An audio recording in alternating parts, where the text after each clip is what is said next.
perdu, ça faisait des années que je n'ai pas parlé en public. Alors, en plus, c'est un sujet que je suis censé traiter ce soir, où je ne suis pas à l'aise. C'est un sujet un peu politique, un peu concret, et en fait, je ne suis pas très à l'aise, mais bon, on va essayer de sortir quelque chose d'à peu près clair quant à la situation aujourd'hui, ce qu'on vit. Comment essayer de comprendre ça et en fait, le thème, c'est... on est dans une situation qui a des allures dramatiques. Et tout le sujet du cours, quoi, de la conférence, je ne sais pas comment on peut appeler ça, c'est d'essayer de trouver dans notre Torah, dans le Tanakh, un modèle qu'on peut projeter sur la situation actuelle. C'est-à-dire un modèle, donc forcément un modèle historique, qu'on peut projeter sur la situation actuelle. Et en fait, ce modèle-là, qu'on projettera sur la situation actuelle, on va essayer de voir un peu dans le détail qu'est-ce qui correspond à quoi. Essayer d'établir une espèce de bijection entre le modèle et la réalité à laquelle on est confronté. Alors,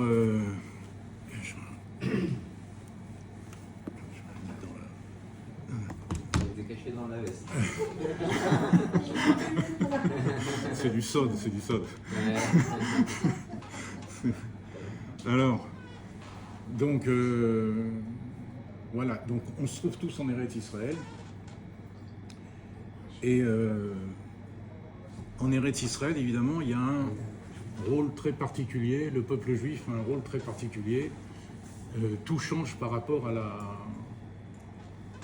au comportement qu'on devait avoir en Chutz La'aretz. Quand on arrive en Eretz Israël, on est confronté à d'autres choses.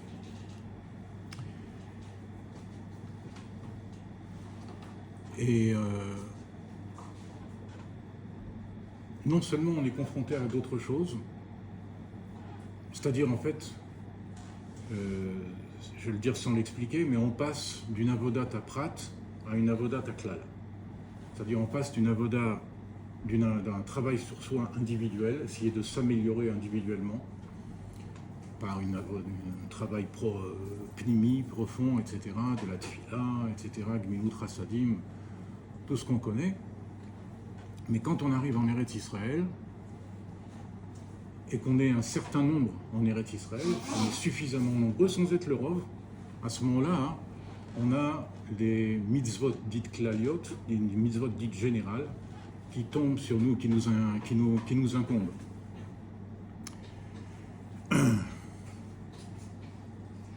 Et ces mitzvot générales, c'est en fait elles nous permettent de réaliser ensemble, tout le peuple juif, d'avoir un but, d'avoir une orientation, on va dire même aujourd'hui une orientation politique, qui nous permettent donc d'avancer et de savoir où on va. Et les trois mitzvot, elles sont connues, elles sont dans le Rambam, etc. Elles sont reprises par différents commentateurs, elles sont reprises par le rabbi, elles sont reprises par le père du rabbi auparavant. Et donc ces trois mitzvot, c'est nommer un roi, faire la guerre contre Amalek et construire le Beth Amikdash.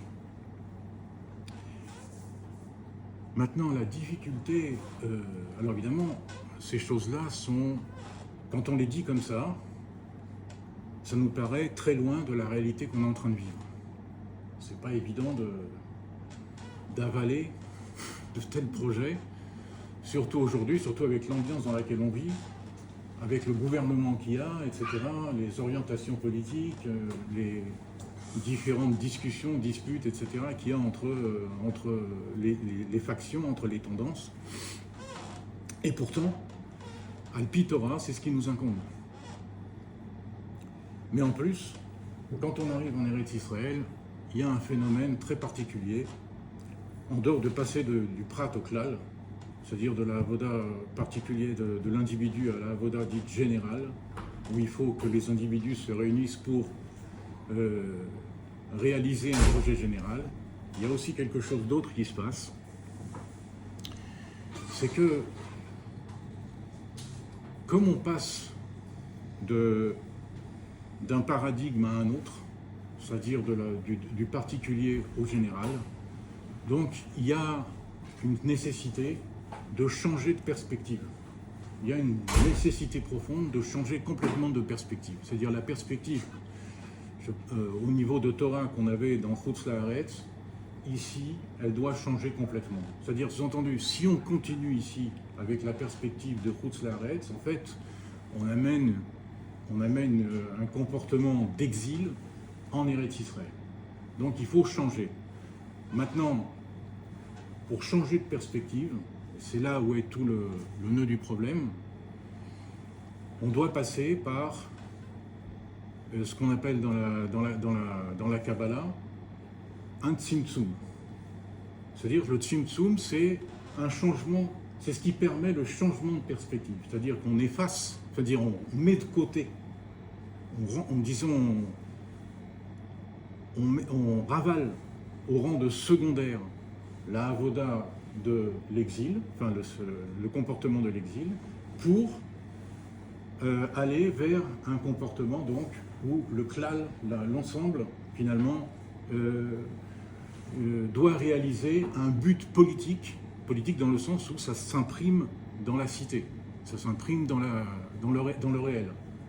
Un but politique de construction donc d'un État avec le roi, avec la guerre contre Amalek, l'éradication du mal, et dans une deuxième perspective, le dévoilement de la Elokut par le Beth Amikdash, etc., etc. Il y a d'autres étapes après, mais l'orientation, elle est définie comme ça. Et donc on passe par un tzimtzum. Le tzimtzum, c'est-à-dire on doit opérer en nous un changement complet de perspective. Et ce changement complet, alors donc on a deux choses. On a la avoda du prat, donc le travail sur soi en particulier. Ensuite, la perception générale que tous les juifs doivent avoir pour se réunir dans un effort et un but commun. Et il y a le chemin entre les deux, le tahalir, c'est-à-dire le processus. Et ce processus-là, il est très difficile. Ce processus, je ne dis pas que les autres sont faciles, mais celui-là, il est très difficile. Pourquoi ? Parce que c'est le tzimtzum lui-même. C'est le changement de perspective. Or, dans la Kabbalah, le tzimtzum, qu'est-ce que ça représente ? Vous savez que, comme vous avez dû faire des cours de Chassidut assez souvent, et on parle du tzimtzum dans la Chassidut.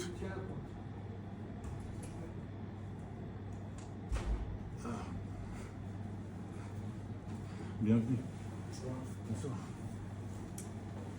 Donc on parle du tzimtzum dans la Chassidut, mais le tzimtzum, il a eu lieu sur le Or En Sof. Comme ça que c'est expliqué tout au début du Etzraïm. Dans notre Etzraïm, on le retrouve aussi. Il a eu lieu sur le Or En Sof. C'est-à-dire, il a eu sur le Koach HaBlikvul, sur la force non limitée de Dieu. Et ce tzimtzum, en fait, c'est lui qui révèle le Koach HaGvul. Il révèle la force limitée de Dieu. Tout ce qu'on appelle le Chalal HaPanouy, c'est-à-dire ce qui apparaît avec l'effet du tzimtzum sur le Or En Sof, c'est ce qu'on appelle le Gilouï du Koach HaGvul Sheba En Sof. C'est-à-dire c'est la révélation de cette force limitative du En Sof. Donc, en fait, on se trouve dans une période, dans ce processus. Donc le processus, il est au départ, tel que c'est décrit dans la Kabbalah, il est de passer au contraire du klal au prat. D'accord ?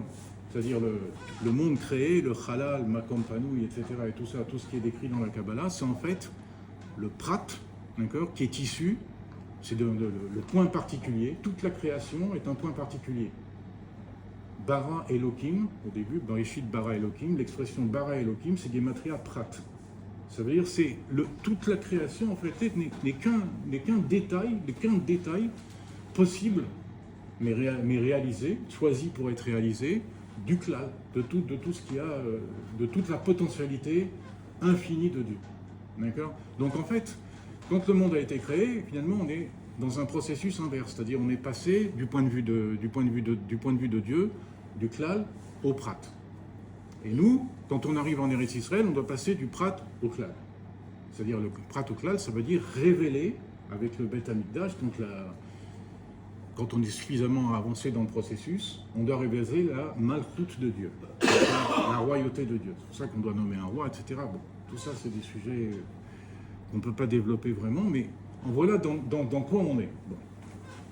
Donc quand on arrive en Eretz Israël, le processus du Tzimtzum nous attrape, nous saisit, malgré nous. C'est-à-dire c'est quelque chose qui est présent de toute façon, qui est là en sous-main, et qui travaille toute la situation. Donc en fait on est pris là-dedans. C'est pour ça que quand on arrive en Eretz Israël, surtout si on était un peu religieux quand on était en Chutz La'aretz, on se faisait une idée du pays, etc. On va venir, on va vivre comme des juifs, etc. On arrive ici et on a une Médina qui est pas du tout dans cette perspective. C'est le moins qu'on puisse dire. C'est-à-dire on a une Médina dont l'objectif, et on va essayer de développer ça, dont l'objectif est exactement le contraire de ce qu'il faudrait faire. C'est-à-dire il y a un tzimtzum, c'est-à-dire c'est vraiment quelque chose qui nous désarçonne. Et donc, on a affaire à une situation de ce style-là. Alors, à quoi ça ressemble?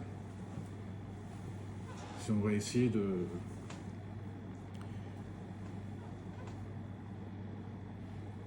Quand cette situation se produit sans arrêt, pourquoi? Parce que c'est un modèle. Et le modèle, il est décrit dans la Torah elle-même. Puis après, on verra dans le Nar. Et ce modèle-là, c'est quoi? C'est lorsque les Juifs sont sortis d'Égypte et devaient entrer en Eretz Israël. Qu'est-ce qui s'est passé? Il s'est passé que il y a toute une génération, toute la génération qui est sortie d'Égypte, eh bien, elle a été retenue, elle est restée donc dans le désert, parce que la perspective qu'ils avaient ne correspondait pas à ce qui devait être accompli en Eretz Israël. Et ce qui devait être accompli en Eretz Israël, c'était la confrontation avec la réalité, avec le réel. Dans le désert, la génération du désert, c'est une génération de Chachamim. La génération donc des Meraglim était une génération de Chachamim.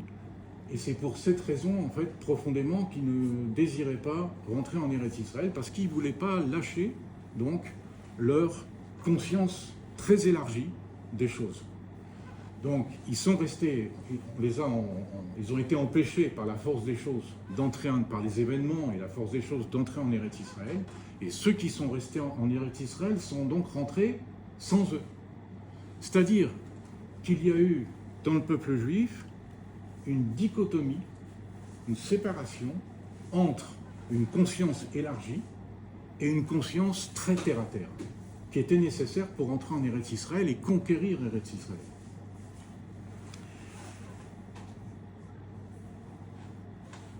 Alors, donc, comme on l'a dit depuis tout à l'heure, quand on rentre en Eretz Israël, aujourd'hui aussi, cette force subsiste. On est soumis au Tzimtzum, on est confronté au réel.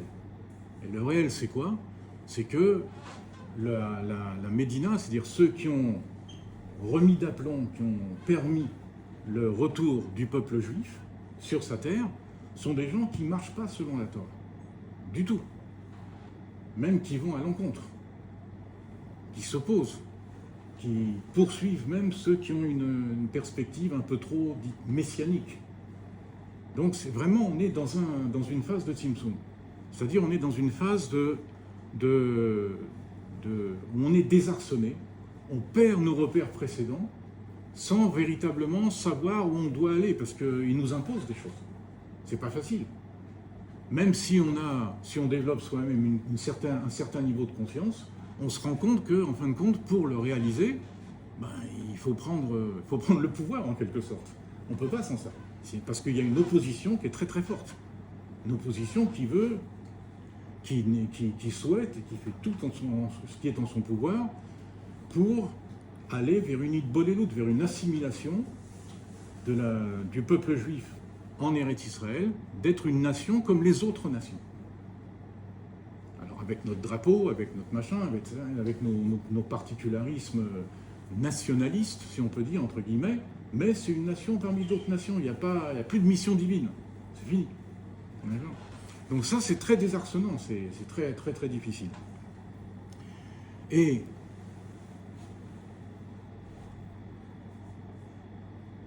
pour aller vite, la situation qu'on vit aujourd'hui, ce qui s'est passé à Gaza, donc ce massacre qui s'est passé à Gaza, c'est évidemment la conséquence de la politique du gouvernement jusqu'à aujourd'hui.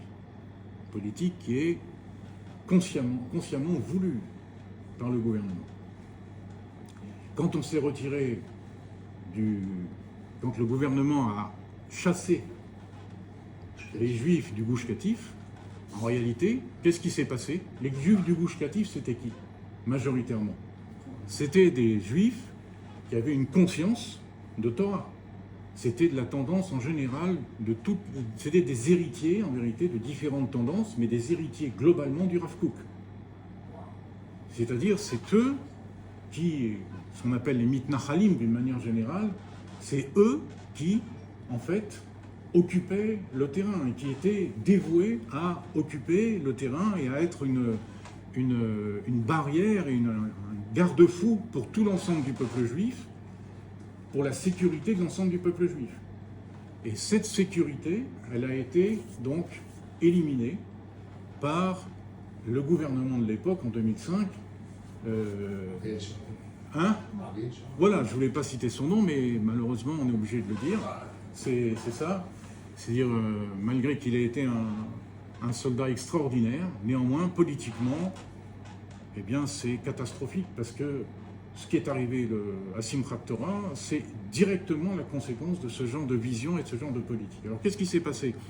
En fait, c'est comparable à ce qui s'est passé quand on a voulu rentrer en Eretz Israël. C'est-à-dire, la génération du désert a été séparée, qui avait une vision globale des choses, messianique en réalité. La génération du désert s'expliquait dans la Chassidoute qu'en réalité, ils vivaient déjà dans le futur, quelque part, dans leur conscience.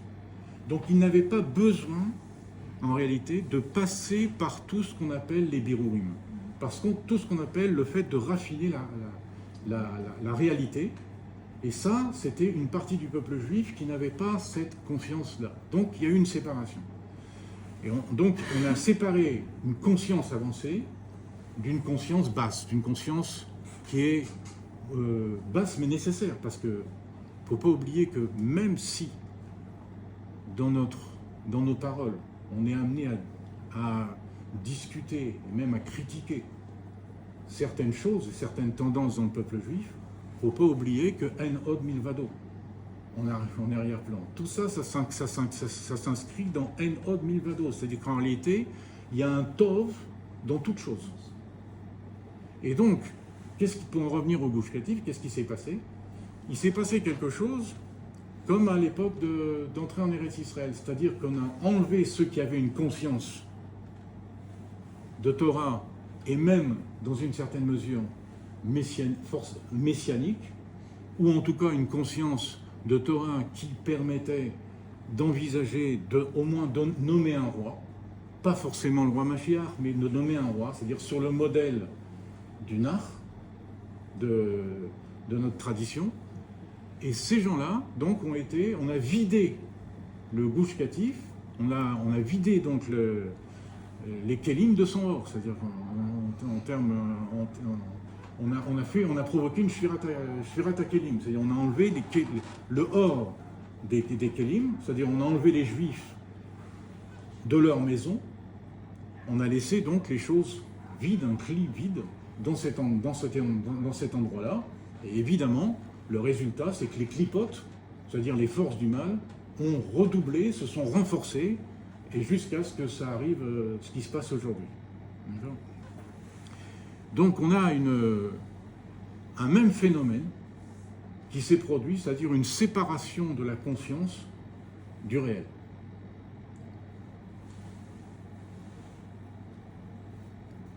Donc, alors juste pour à quel point c'est important, avant qu'on avance un peu plus loin, à quel point c'est important d'avoir ça en tête, d'avoir ce plan en tête, ce plan général en tête. Parce que les Juifs devaient rentrer en Eretz Israël à l'époque de Moshe. Moshe devait rentrer aussi. Les Juifs devaient rentrer en Eretz Israël à l'époque de Moshe. Moshe devait rentrer aussi, puis ça ne s'est pas réalisé comme tout le monde le sait. D'accord ? Maintenant, Eretz Israël, dans Israël, il y a quelque chose de fondamental, c'est Otiot Lirosh. C'est-à-dire, c'est la tête de Dieu qui est censée se dévoiler dans cet espace. C'est-à-dire la malchoute de Dieu, la royauté de Dieu. Mais cette royauté de Dieu, qu'on l'a dit, elle devait passer par une avodat aberouim, c'est-à-dire par une phase où on est confronté avec le réel. C'est-à-dire, il fallait passer par la conquête, la guerre, etc., avec des clipotes terribles, avec des forces du mal terribles qu'il y avait là-bas. Et on a pu faire ça, réaliser ça, avec plus ou moins d'atzlacha, de succès, pour arriver donc finalement à ce qu'on puisse nommer un roi. Maintenant, cette histoire-là, c'est-à-dire de rentrer en Eretz Israël, c'est-à-dire de pouvoir, en réalité, dévoiler la conscience de Dieu, ça c'est l'objectif lointain, c'est-à-dire en fait de remplir la tête, le roche. Mais le roche, il avait été vidé avant. Parce que les Meraglim, la génération des Meraglim, n'était pas rentrée en Eretz Israël. Donc le roche, il était quelque part vide. Alors là, on va être obligé de faire pour bien comprendre de quoi il s'agit, on va être obligé de faire une petite digression et utiliser un peu de jargon de la Kabbalah. Mais ça va nous aider. C'est pas compliqué. Ça va nous aider. Et d'ailleurs, bon, moi je ne vous connais pas, mais peut-être que vous avez en fait quelque peu l'habitude de ce genre de choses. L'être humain, le Ben Adam,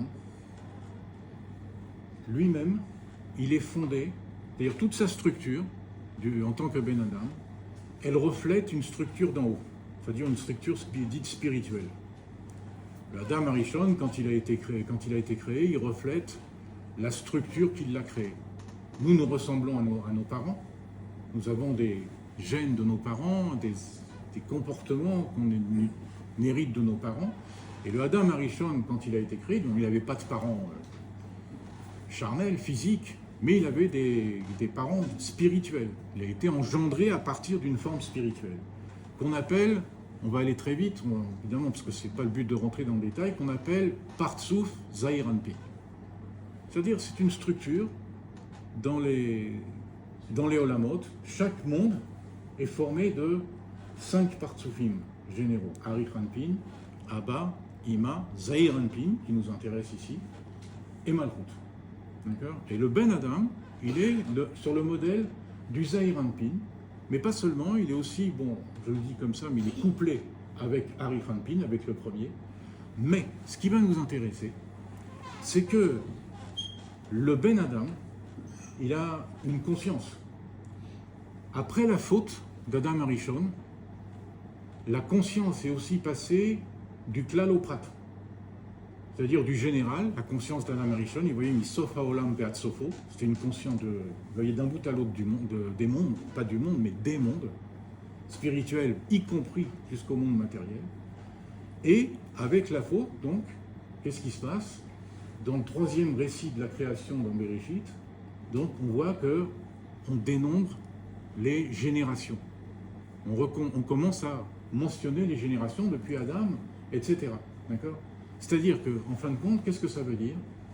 Maintenant, la conscience, elle est une conscience de Prat, une conscience particulière, qui est inhérente à chaque génération.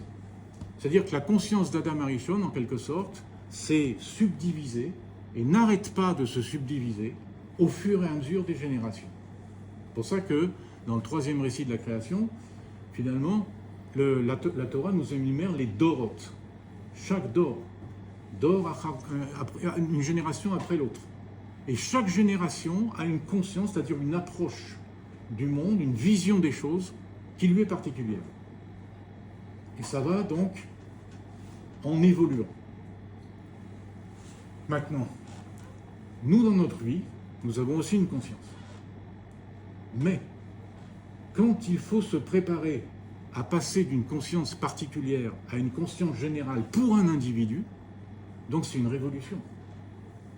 Maintenant, comment est-ce que c'est décrit dans la Kabbalah, ça?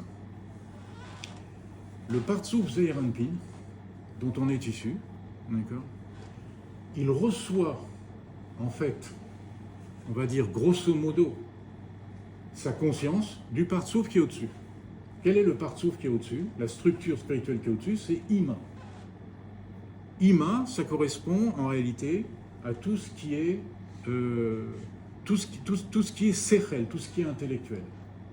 C'est-à-dire c'est la source même de l'intellect, c'est-à-dire de la conscience, du développement de la logique, etc. et tout ça, et avec cette logique, ça nous permet de concevoir.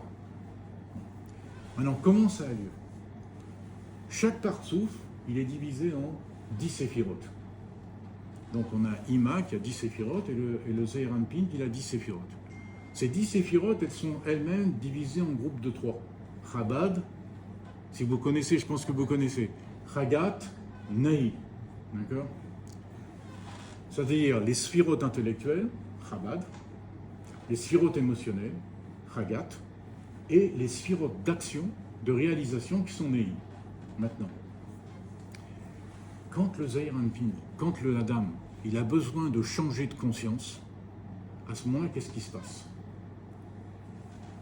Ses mochines, normalement, d'où il reçoit ses mochines, d'où il reçoit sa conscience, du partsouf d'au-dessus, du partsouf de Ima. C'est-à-dire son Chabad à lui, ses sphirotes les plus hautes, elles reçoivent des sphirotes les plus basses de Ima. C'est-à-dire le Chabad, il va être investi par les Nehi de Ima. Netzach Od Yesod de Ima, ils investissent le Chabad des hommes. Et quand le Chabad, c'est-à-dire que Zeir Anpin, doit changer de conscience, à ce moment-là, qu'est-ce qui se passe? Il y a une nitroknout, il y a un vidage de la conscience première, c'est-à-dire les Nehi de Ima remontent, les Orot des Nehi de Ima remontent, il reste quelque chose de vide, et ce qui est remonté, c'est-à-dire c'est comme une énergie qui remonte, qui provoque à un niveau très élevé un zivug, c'est-à-dire une naissance d'une nouvelle forme d'énergie et qui va être redistribuée. Et c'est ce qu'on va appeler, on va passer de Nehi à Yeshanim à Nehi à Chadashim, c'est-à-dire d'une conscience ancienne, une première, à une conscience nouvelle. Et cette conscience nouvelle, elle est donnée donc toujours par Ima, après qu'il y a que les mochines, la conscience de Zeir Anpin qui reçoit normalement, se soit vidée. Donc les kélim que Ima avait donnés dans les mochines de Za restent, mais ils restent vides. Mais le Or, il agit. Il provoque un zivou dans les Olamot Elyonim, très Elyonim même, et par une Ishtal Shelut, ça redescend, et ça va réinvestir la conscience jusqu'à réinvestir les Nehi Deima qui sont dans Chabad de Za. Et là, il va avoir une nouvelle conscience. Ça veut dire quoi? Qu'est-ce que c'est au niveau du gouffre, du corps? Chabad, c'est la tête, ça on a compris. Chagat, c'est les émotions, c'est ce qui se situe, disons, au-dessus de notre diaphragme. Mibifnim ou Bachut, c'est-à-dire d'une manière générale. Et Nehi, c'est les sphirotes d'action. Et les sphirotes d'action, elles sont donc principalement représentées par les Raglaïm. D'accord? C'est-à-dire qu'en réalité, la Kabbalah s'exprime d'une manière bizarre, c'est que les Raglaïm du Partsouf supérieur investissent le roche du Partsouf inférieur. Alors, pourquoi on raconte tout ça? Parce que si on fait la Gematria, des concepts qui sont en jeu. D'un côté, Raglaïm, du Partsouf supérieur, qui alimente donc la conscience du Partsouf inférieur et qui va la régénérer, qui va la renouveler, dont on va passer d'une conscience particulière à une conscience générale, par exemple, et le roche du Partsouf inférieur. Donc il y a les Raglaïm et le roche. Si on fait la Gematria, on va la faire ensemble, Raglaïm, Rej c'est 200, Gimel c'est 3, ça fait 203, Lamed c'est 30, 233, Yud c'est 10, 243, d'accord? Et même à la fin, c'est 40. 283. Vous êtes d'accord? D'accord? Maintenant, Roche, c'est combien? Resh, c'est 500. D'accord? Non, 200. Pardon, c'est 200. J'étais au résultat déjà. Resh, c'est 200. Aleph, c'est 1, ça fait 201. Et Shin, c'est 300. Ça fait en tout 501. 501 et 283, ça fait 787. Ça vous dit rien? Hein? 770, ça nous dit. 787, ça vous dit rien? C'est le Dreamliner. Hein? Qu'est-ce que tu as dit? C'est notre année. Exactement. On est en 5787. Oui. Ça veut dire que dans notre année, pourquoi on a dit ça? Hein? On est en 84 Hein? 5784. Oui. D'accord? Donc le résultat, c'est-à-dire Raglaïm plus Roche, mais pourquoi je dis 7, je ne sais pas. Raglaïm, l'émotion peut-être de ce qu'on dit ce soir. Raglaïm, c'est donc 283, plus 501, ça fait 784, d'accord? Et pas 7. D'accord, j'ai dit 7. Ouais, mais 784, mais 784, c'est le numéro de notre année, c'est notre année, d'accord? En mise par 4, en 1. Ça veut dire que cette année-là, en fin de compte, et on pourra faire le lien avec pourquoi on assiste à ce qu'on assiste aujourd'hui, c'est une année qui est spéciale, où il y a des forces spéciales pour recevoir donc Nehi, Dehima, c'est-à-dire les Nehi du Partsouf supérieur, et changer de conscience, nous, dans notre vision des choses en tant que Zayran. Donc c'est un Zman Mesougal, un mal tout à fait approprié. D'accord ? Ça, c'est dit en aparté. Donc maintenant qu'on a ce modèle... On fait descendre une nouvelle connaissance. Et c'est ça, c'est-à-dire que le phénomène dans lequel on se trouve aujourd'hui, même politique, d'accord, et même militaire à l'heure actuelle, correspond en réalité à ce genre de processus. C'est-à-dire ce processus est en train de s'accomplir sous nos yeux à travers ce phénomène-là. Parce qu'on a dit le Gush Katif, c'était quoi? C'est en fait, ça représentait le vidage, c'est-à-dire la conscience première, elle est vidée. Qu'est-ce que ça veut dire que la conscience première, elle est vidée? C'est-à-dire que la conscience que les Juifs du Gush Katif, malgré leur grandeur, n'a pas été suffisante pour vaincre. Et du coup, pour arriver à l'objectif. L'objectif, c'est-à-dire de réaliser les mitzvot klaliot, les mitzvot générales qu'on a énumérées au début, qui nous incombent lorsqu'on arrive en Eretz Israël. C'est pas qu'ils ne le voulaient pas, mais il n'y avait pas la force. Donc, quelque part, il y a un renouvellement, un changement de paradigme qui est nécessaire. Alors, pour comprendre bien la situation dans laquelle on avance un petit peu, on avance pas à pas. Il faut regarder maintenant dans le Nar et voir quel était le premier, on va dire, roi d'Israël. Exactement. En fait, il y en a eu d'autres avant, d'accord. Il y en a un qui s'appelait Avimelech, qui était le fils de Gideon. Avimelech, mais il n'avait pas été oint. Le premier roi qui est oint, Mashiach, d'accord, qui est oint. Mashiach, c'est loin, c'est celui qui est oint par l'huile d'onction. L'huile d'onction, ça représente Razine des Razines, c'est-à-dire celui qui a une conscience élevée, d'accord. Le premier roi qui est oint, c'est Shaoul, Shaoul Amelech. Le deuxième, c'est David. D'accord. Maintenant,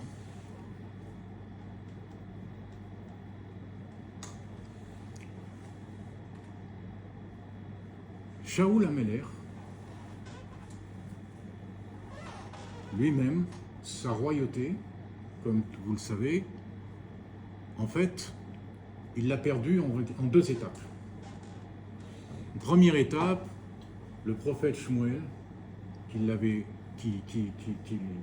oint, qui l'a donc nommé roi, enfin, qui l'a érigé en roi, contre sa volonté, enfin bon, toute l'histoire qu'il y a là-bas. Le prophète Shmuel l'a oint à Shaoul, et je ne sais plus ce que je voulais dire. perdu le fil de... Il a perdu sa royauté avec cause de... Ah voilà, il a perdu sa royauté donc en deux étapes. Parce que Shmuel lui avait dit qu'il voulait offrir certains sacrifices et que Shaoul devait l'attendre. Il ne l'a pas attendu et il lui a dit, donc quand il est... Et ça veut dire quoi il ne l'a pas attendu? Il n'a pas attendu Shmuel, qui était en retard. Il devait être un peu chabad sur... je ne sais pas. Et donc il a pas attendu et il lui a dit, et il a fait lui-même les sacrifices. Et Shmuel lui en a fait le reproche, il lui a dit à cause de ça, tu as perdu l'éternité de la royauté. C'est-à-dire que la royauté de Dieu que tu étais censé représenter, finalement, ne va pas habiter donc tes descendants. Mais il avait encore la sienne, à toute sa vie. Et, dans une deuxième phase, il a perdu, donc, pendant son vivant, sa royauté. C'est la royauté qui lui restait, la royauté personnelle qui lui restait. Pourquoi? Parce que Shmuel lui avait demandé de faire la guerre contre Amalek et d'exterminer complètement le peuple, plus les animaux, etc. et tout ça, mais il n'a pas été jusqu'au bout. Il a épargné le roi, Agag, et aussi il a permis aux Juifs de s'emparer du butin, ceux qui avaient le plus de valeur, etc. et tout ça. Et donc là, à ce moment-là, Shmuel lui dit, tu as perdu ta royauté effective maintenant. Pas seulement la royauté pérenne pour toute ta famille et toutes les générations, mais aussi ta royauté effective, maintenant. Et c'est quelqu'un d'autre qui va régner à ta place. Et à partir de là, donc, Shaoul a commencé à regarder vraiment d'un mauvais œil David. Bon. Maintenant, quelle est l'origine de Shaoul Améler, de David Améler et Shaoul Améler lui-même? En fait, on a dit qu'il y a eu un roi avant, Avimelech, qui était le fils de Gidon. Maintenant, Gidon, c'était un tzaddik. C'est un tzaddik qui, dans une époque précédente, avait vraiment sauvé le peuple juif. Il avait sauvé le peuple juif d'un très grand danger, des Plishtim, qui chaque année venaient dans le territoire d'Israël pour piller, pour voler, etc., etc. On ne va pas tout détailler. Et lui, pendant 7 ans, ça a duré ça, et après, Dieu l'a appelé, et il a accepté la mission, et il a conduit une guerre terrible qu'il a gagnée. Maintenant, comment est-ce qu'il a conduit cette guerre? Il a commencé par rameuter, à force de publicité, 32 000 hommes. 32 000 hommes. C'est énorme. Mais les Plishtim, ils étaient encore plus nombreux. Dieu lui a dit, c'est trop. Curieusement. Alors que c'était pas assez, il lui a dit, c'est trop. Sous-entendu, il faut faire un tri. Donc un premier tri a été fait sous le critère suivant. Celui qui a peur, qui ne sent pas exactement la force, etc., qui a des doutes, qui se retire. Combien sont partis? 22 000. Il en restait 10 000. Et Dieu dit à Gideon, c'est encore trop. Donc il y a une autre épreuve, et cette épreuve, c'est l'épreuve de boire dans le fleuve. Il voulait voir comment les 10 000 en question buvaient dans le fleuve, et en fonction de la façon dont ils buvaient, donc il allait les garder ou pas. Bref, il n'en retient que 300. 300 ont passé l'épreuve haut la main, on va dire. Alors qu'est-ce que ça représente, ça? Qu'est-ce que ça représente, tout ça? 32 000, c'est le chiffre du départ. Maintenant, 32 000, 32, c'est le mot lève, mais ça nous rappelle dans le Sod, les Lamed Bet, c'est-à-dire les lèves Netivot Chochma, les 32 portes de la Chochma. Dans le Sefer Yetzira, on en parle, D'ailleurs, il est fondé en grande partie sur ça. Et ces 32 portes de la Chorma, dans le Sefer Yetzira, elles sont divisées en quoi? En deux parties, de 10 et 22. C'est-à-dire, on retrouve la structure. La structure de 32 000 qui se divise en 10 000 et en 22 000, on la trouve dans le Sefer Yetzira, entre 10 et 22. Comment c'est expliqué dans le Sefer Yetzira? Dans le Sefer Yetzira, c'est expliqué que les 10, c'est les 10 orotes des 10 séphirotes, et les 22, c'est les 22 kélim, c'est les 22 réceptacles, on va dire, les 22 récipients de ces 10 orotes, c'est-à-dire les 22 lettres de l'alphabet. D'accord? Donc on a cette structure qui est développée dans le Sefer Yetzira, qui se retrouve donc dans tous ces juifs qui ont d'abord répondu à l'appel de Gideon. Maintenant, là encore, on voit une séparation. On voit une séparation entre quoi? Entre les 22 000 et les 10 000, c'est-à-dire entre les orotes et les kélim. On voit encore ce processus se manifester. Comme à l'époque des Meraglim, comme au Gush Katif, comme etc. On voit les orotes qui représentent la conscience, d'accord, se départager des kélim. Vous avez entendu, quand on a demandé à tout un chacun, est-ce qu'il se sentait la force de partir à la guerre, individuellement parlant, c'est-à-dire est-ce que lui, individuellement, il se sentait la force? Donc il n'était plus qu'un individu chacun.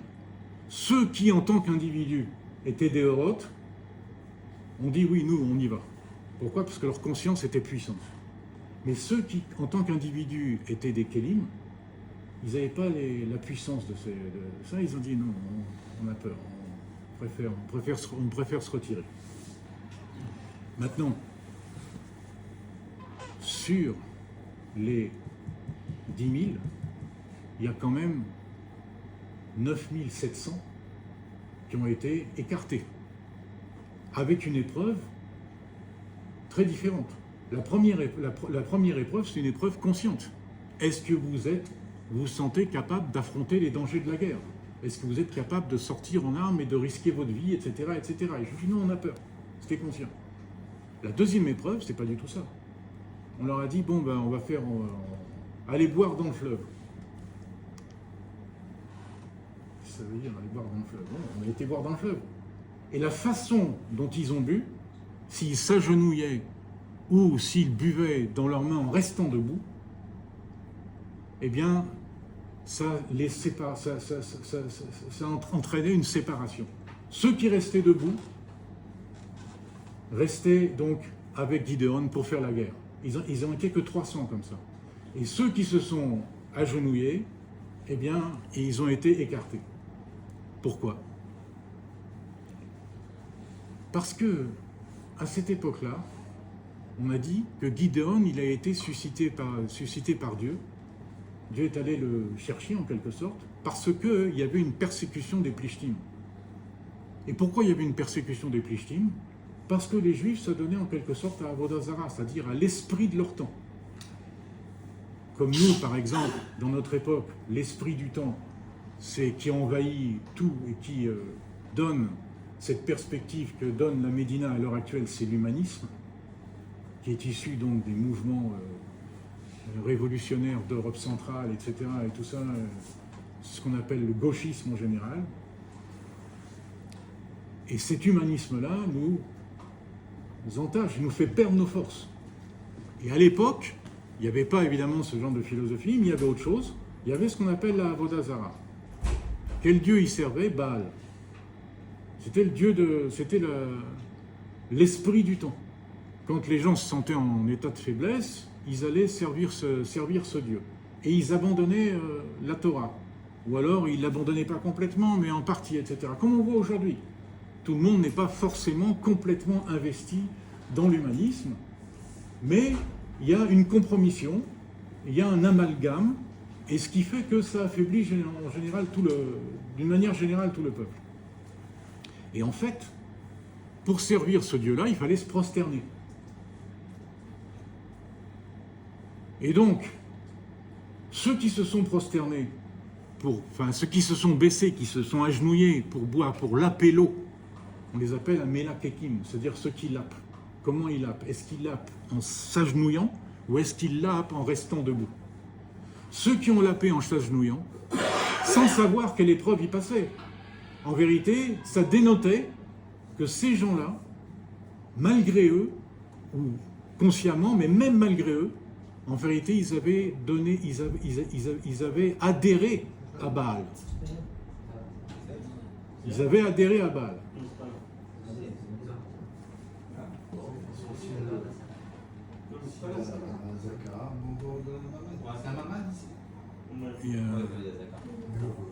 On entend quelques booms, il n'y a pas de sirène pour l'instant, donc on ne bouge pas. Après, enfin, ceux qui veulent bouger, ils bougent, mais bon, en principe, on ne bouge pas. Donc, ils adoraient ce dieu Baal. Maintenant, Baal, pour vous donner une idée du gamme, c'est-à-dire du dommage que ça entraînait, Baal, c'est Gematria 102. 102, c'est Emouna. C'est-à-dire que ça provoquait un gamme, c'est-à-dire un dommage dans la Emouna des Juifs. Et donc, pour faire la guerre contre nos ennemis, il fallait donc que les gens qui avaient un gamme, aussi fin soit-il, eh bien, soient écartés. Il en restait donc 300 sur ces 10 000. Alors maintenant,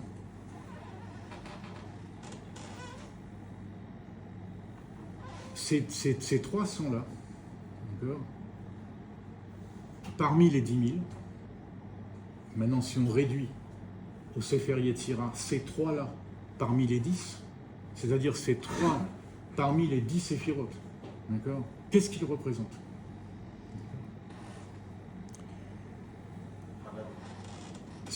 C'est connu que les Partsoufim, dont on a parlé tout à l'heure, les structures spirituelles qui forment un monde, se revêtent les unes dans les autres. Donc, les 300 parmi les 10 000, combien il en restait? 9 700. D'accord. Chaque 1000 représente une sphira. Keter, Chochma, Bina, Chesed, Gvura, Tiferet, Netzach, Od Yesod, Malchut. Que représentent les 300 et les 700, les 1000 qui ont été coupés en deux, représentent Sfirat HaKeter. Le Keter. Non, Keter. Keter, la Sphira la plus élevée. Puisque ça se comprend intuitivement, parce que c'est eux qui ont été gardés pour faire la guerre.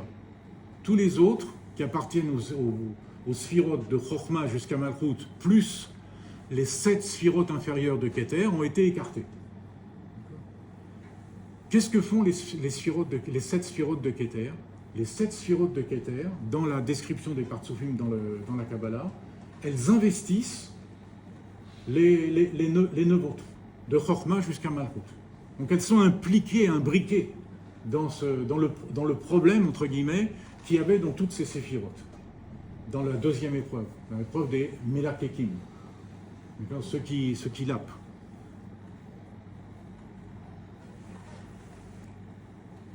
Les 300 en question, qui représentent en fait, si on prend les 10 séphirotes, qui représentent le roche. Le roche de quoi? Le roche de Keter.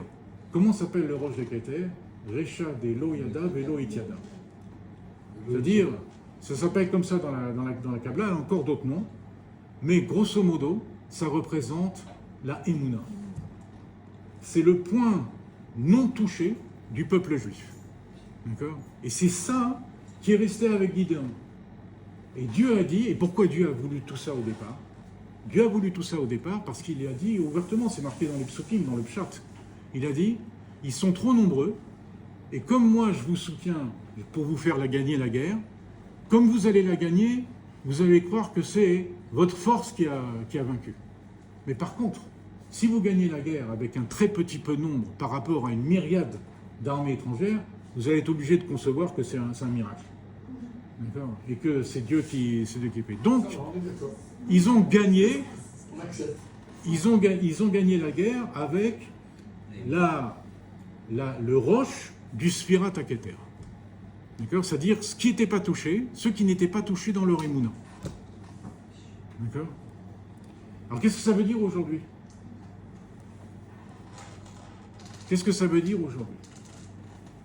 Aujourd'hui, ça veut dire, on est dans le même cas de figure, c'est-à-dire il y a un esprit du temps, comme on l'a dit. L'esprit du temps d'avant, c'était servir Baal. L'esprit du temps aujourd'hui, c'est d'adhérer donc à l'assimilation généralisée, imposée, je ne vais même pas dire proposée, mais imposée par la Médina. Il y a des juifs parmi nous qui ne font pas de compromission, qui ne font pas de compromis avec la Médina. Ce sont des juifs orthodoxes, ils marchent avec la Médina. Ils ne font pas de compromis avec la Médina. Il y a des juifs orthodoxes qui ne font aucun compromis avec la Médina. Ils ne s'associent même pas. Au contraire, ils cherchent à se détacher complètement. D'accord? Pourquoi? Parce qu'ils estiment que voilà, il y a un problème essentiel, etc. On ne va pas développer ça. D'accord? Donc ce serait cette tendance-là. Maintenant, Gideon, il avait ses 300. Où est-ce qu'on retrouve encore les 300? Avec Shaoul HaMelech. Shaoul HaMelech, lui-même aussi, il avait 300 hommes qui étaient très fidèles. David HaMelech aussi, il avait quelques centaines d'hommes. Pas 300, 400. Lui aussi, il avait ses fidèles. Même Abraham. Abraham, il en avait aussi. D'accord? Mais pas... Il avait Eliezer, quoi. Voilà, Eliezer, c'était 318. D'accord? C'est encore autre chose. D'accord? Mais là, on retrouve vraiment les 300 chez Shaoul. C'est-à-dire, avec Shaoul, qui est nommé roi et qui fait des guerres pour Israël, on retrouve en fait la structure de Gideon.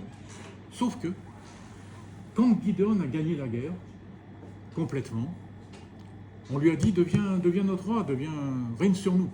Qu'est-ce qu'il a dit? Il aurait répondu, jamais de la vie. Ni moi, ni mes enfants ne régneront sur vous. C'est uniquement Dieu, comme ça c'est marqué dans le chat, qui va régner sur vous. Sur nous. Sur nous. C'est uniquement Dieu qui va régner sur l'ensemble du peuple. D'accord? Pas moi. Ni même mes enfants, il leur a dit. C'est une erreur. C'est-à-dire, hein? C'est une erreur parce qu'il faut nommer un roi. Alors, on va y venir, on va venir. Effectivement, c'est quelque chose. Pourquoi il a fait ça? Pourquoi il a fait ça? Parce que, comme il était un tzaddik, mais vraiment un tzaddik d'un niveau extrêmement élevé, il avait peur qu'en prenant des responsabilités dans le réel, il se laisse manger par le réel et il fasse glisser quelque part le gouvernement qu'il allait mettre en place vers des compromis avec la Avodah Zarah. Même en finesse. Donc en ayant eu peur de ça, je ne vais pas raconter toute l'histoire parce qu'après ça se prolonge, etc. Et on passe à Shaoul. Maintenant Shaoul, on voit la même structure. Shaoul HaMelech, on voit la même structure. Maintenant Shaoul HaMelech, lui, il accepte d'être roi. Et comment il accepte d'être roi?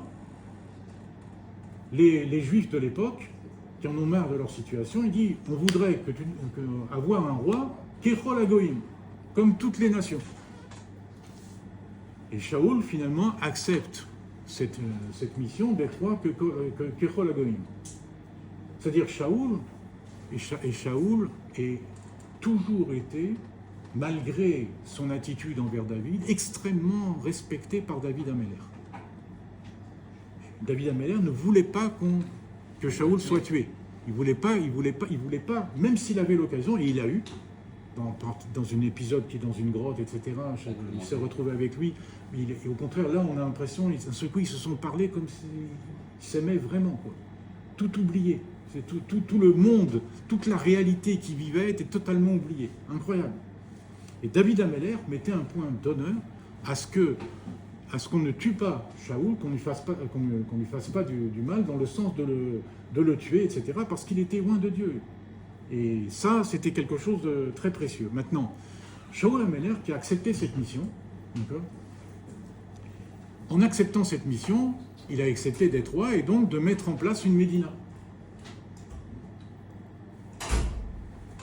Et cette Médina qu'il a mise en place, quand il y a eu le problème, quand il a perdu sa royauté, la deuxième fois, et que Shmuel lui a dit, il y en a un autre qui va régner à ta place, là, David a été obligé de partir de s'enfuir, tout simplement, parce qu'il était menacé de mort. C'est génial parce que Palestinaï et Amalek, c'est la même gématria. Oui. Hein? Palestinaï et Amalek, c'est la même gématria. Palestina avec un sin, Ouais. avec un samer. Non, avec un signe. Un samer. Ouais, avec un samer. Ah, c'est pas possible. Pourquoi? Parce que Amalek c'est 240 et rien 240. que le sin c'est 300. Non, pas un chine, un samer, pardon. Ah, un samer, c'est ce que je te dis, ouais. Ouais, avec un samer, d'accord. Avec le collet, Oui, oui. Palestinaï, ça s'appelle Oui, 240. avec un samer, d'accord. On peut les détruire. Alors, attends. Attends, il m'a donné la réponse. Donc, où est-ce qu'on en était? On a dit qu'il a perdu la deuxième fois où il a perdu sa royauté. par rapport au- Oui, et David est obligé de partir. David est obligé de partir, mais il n'est pas parti seul. Il est parti avec qui? Avec ses 400 hommes, justement. Ces 400 hommes, c'était qui? C'était des gens qui avaient soutenu Shaoul, qui avaient adhéré à la Médina de Shaoul, mais qui, et le verset le dit, ils sont partis parce qu'ils ont été déçus, qu'ils devaient des taxes, qu'ils étaient taxés, ils devaient des impôts, etc. Donc ils sont partis écœurés de la Médina, de Shaoul, de la royauté de Shaoul. Ils sont partis écœurés. Et ils ont rejoint Shaoul. Ils ont rejoint David. D'accord? Qu'est-ce que c'est ça aujourd'hui? On a vu un peu ce que c'était les gens de Guidon. Ce sont des orthodoxes qui font aucun compromis avec la Médina. Qui sont les gens de David aujourd'hui? Tous les gens de David, en fait, viennent de la tendance du Rav Kook. Pourquoi? Parce que le Rav Kook, c'est un tzaddik qui a donné, il est parti de ce monde en 1935, donc avant la Kamat à Médina. Mais les mouvements sionistes existaient déjà, c'était en gestation, c'est ça.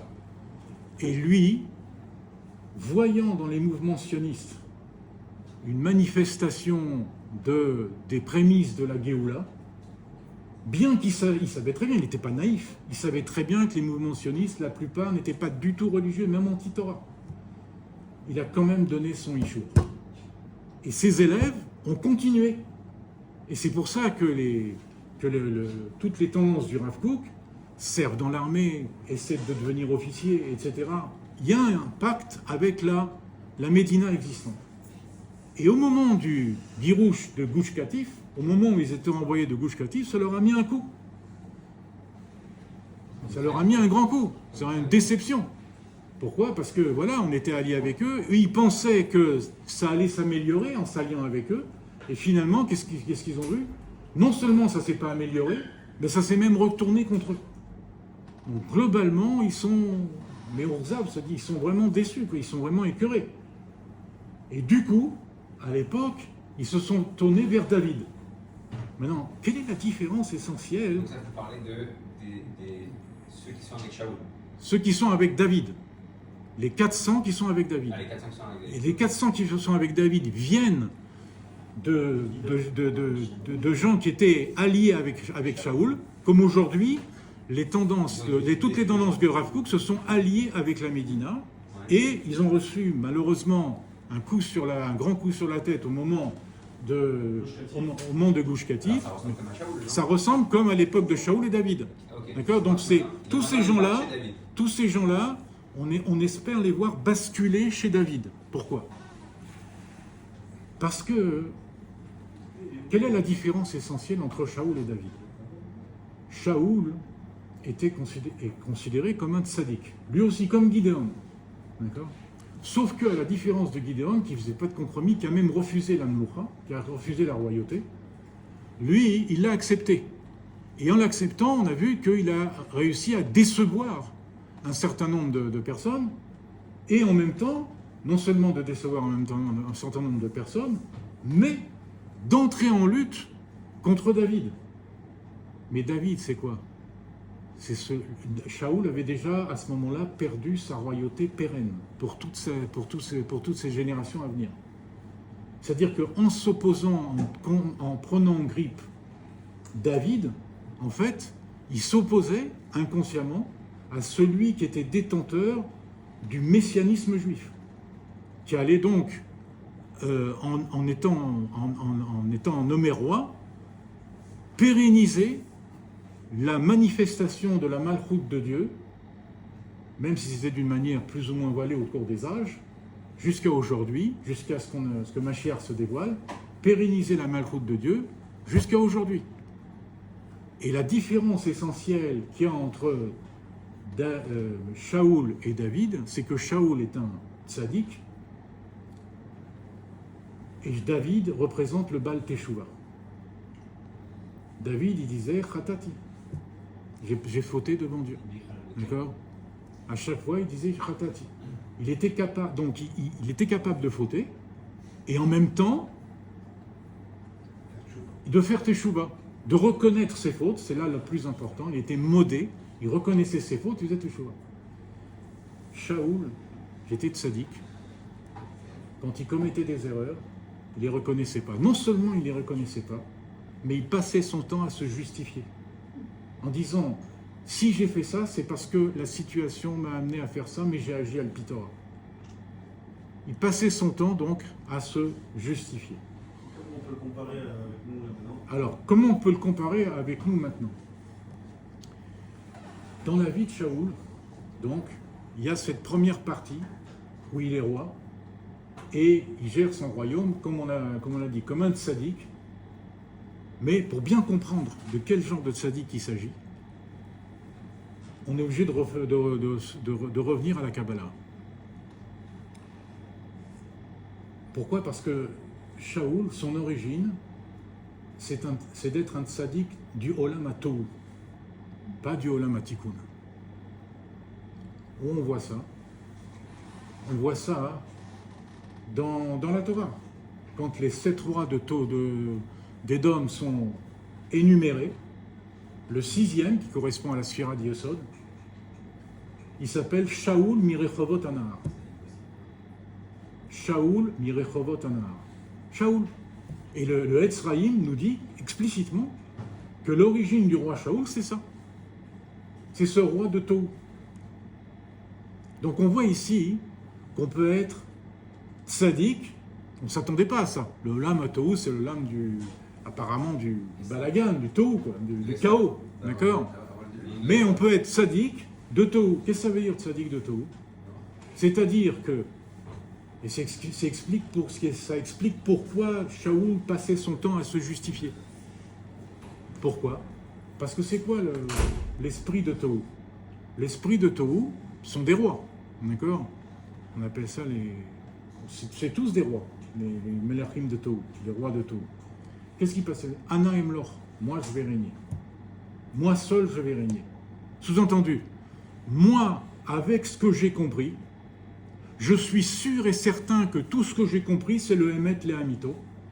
Et du coup, il n'y a pas à discuter tout ça. Tout ce que j'ai compris, c'est Emet Lehamito al Pitora. Donc je ne peux pas supporter la contradiction. Je ne peux pas me tromper. Tout ce que je fais, c'est Emet. Mais comme ce sont des rois de Tohu, qu'il y en a plusieurs, en vérité, chacun, il a sa vision personnelle. Et en fait, chacun, sans s'en rendre compte, malgré la puissance qu'il a, il est ce qu'on appelle dans la Kabbalah Bekatnut Amochin. Il est dans une vision réduite des choses. Il ne voit que par lui, que par sa propre vision à lui. Et c'est pour ça que, à la fin, ça se termine mal. Vayimlor, Vayamot, c'est marqué dans les versets. Il régna, il mourut. Entre parenthèses, Vayimlor, Vayamot, c'est Gematria Tzionut.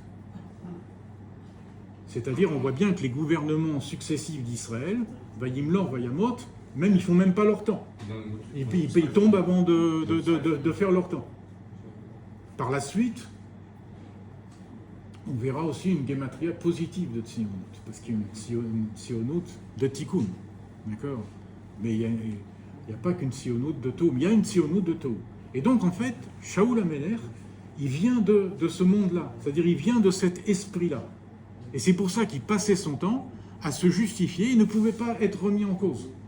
Personne ne pouvait le remettre en cause. Même quand Shmuel lui a dit « t'as perdu ta royauté », il s'est rebellé contre ça. Il a même poursuivi David, etc., comme on sait. Donc, aujourd'hui, qu'est-ce que c'est? Alors, Dans la deuxième partie de sa vie, une fois qu'il avait perdu sa royauté, que Shmuel lui a signifié que sa royauté était perdue, il a commencé à poursuivre David pour le tuer. Ce qui est extrêmement grave.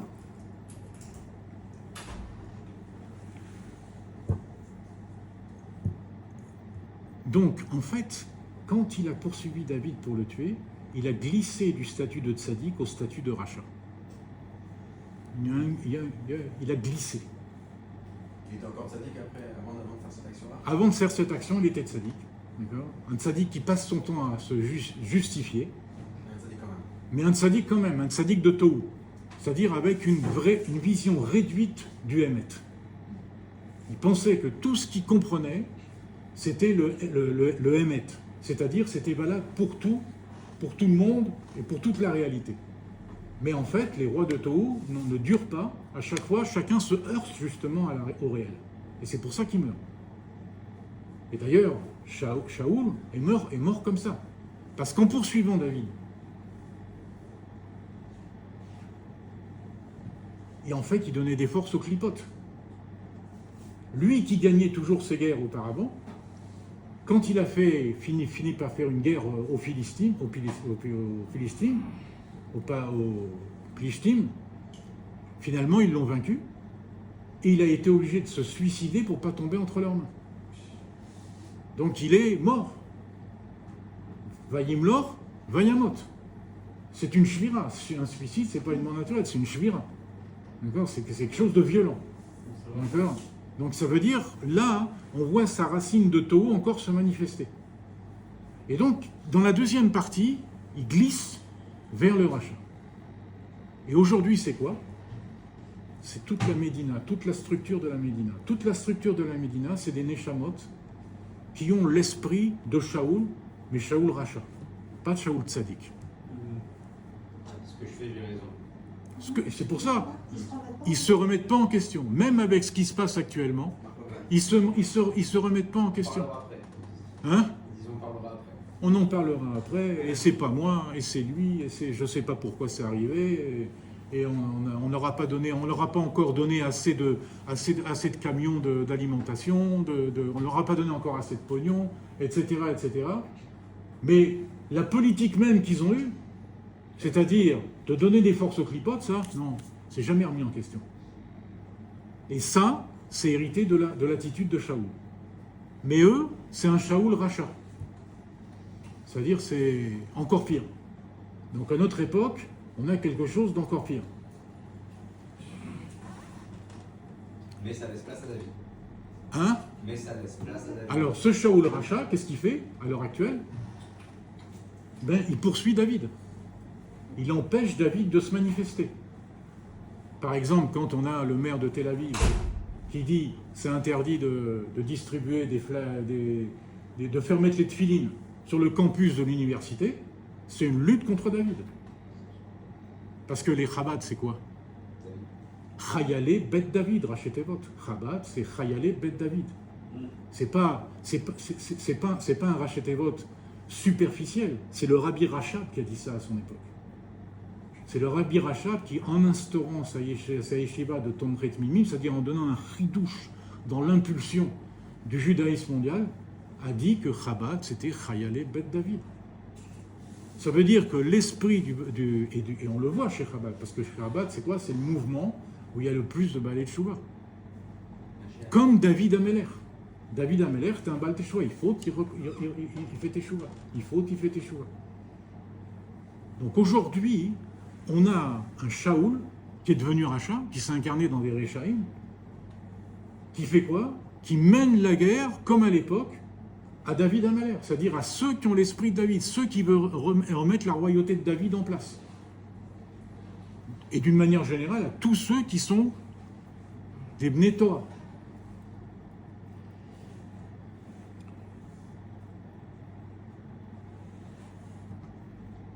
D'où viennent, si on veut creuser un peu les choses, d'où viennent ces 300 et ces 400 ? Tout au début, dans Bereshit, il y a la fameuse histoire entre Hevel et Caïn. Caïn finit par tuer Hevel. Et qui c'est qui va... Quel est le premier Gilgoul de l'histoire? En qui va se Gilgouler Hevel? Qui c'est qui a dit Chet? Bon, je sais pas. Ah, c'est toi. Ouais. Mais toi, tu connais tout ça. Tu connais. Il va se Gilgouler en Chet. Chet, c'est-à-dire que c'est lui qui est le premier Gilgoul de l'histoire, et en fait, il est le Gilgoul de qui? De Hevel. Comme c'est marqué dans le verset, c'est-à-dire que le verset il dit qu'il est vraiment à la place de. Chet, c'est quoi? Shin Tav, 300, 400.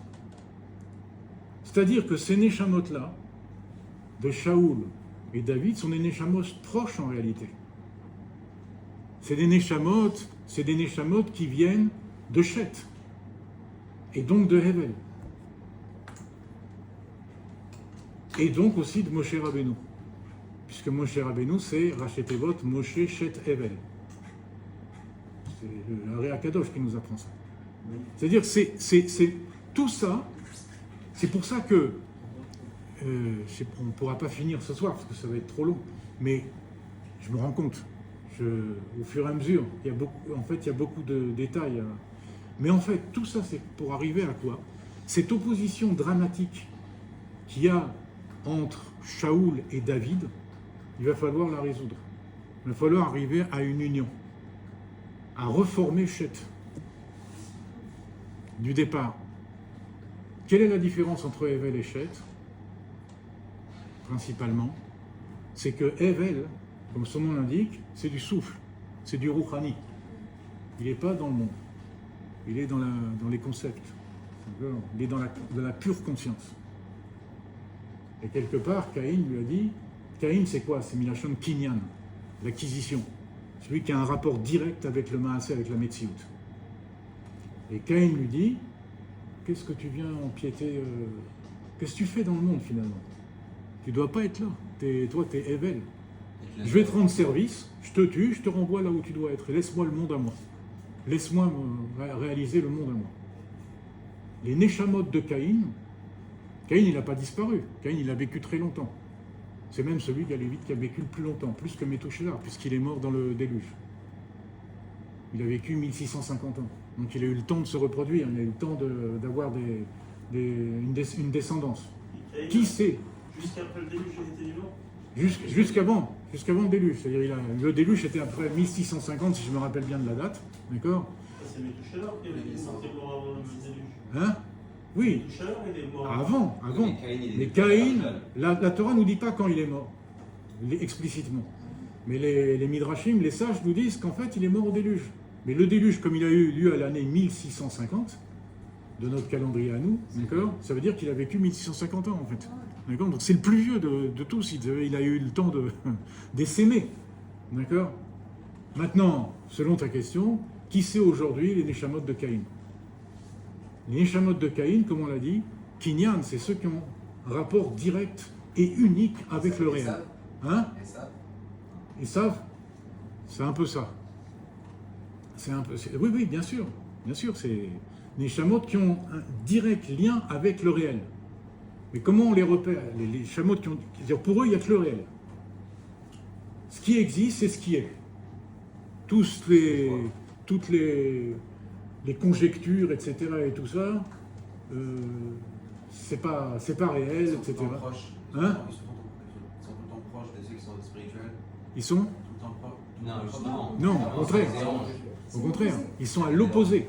D'accord? C'est les plus matérialistes. D'accord? C'est les gens pour qui la seule réalité est le monde réel. Qu'on leur parle pas de religion, qu'on leur parle pas de mythe, qu'on leur parle pas de je ne sais pas quoi. D'accord? Ils supportent pas. Mais par contre, ils ont une force de réalisation dans le monde hors du commun. Ils sont capables de de construire le monde.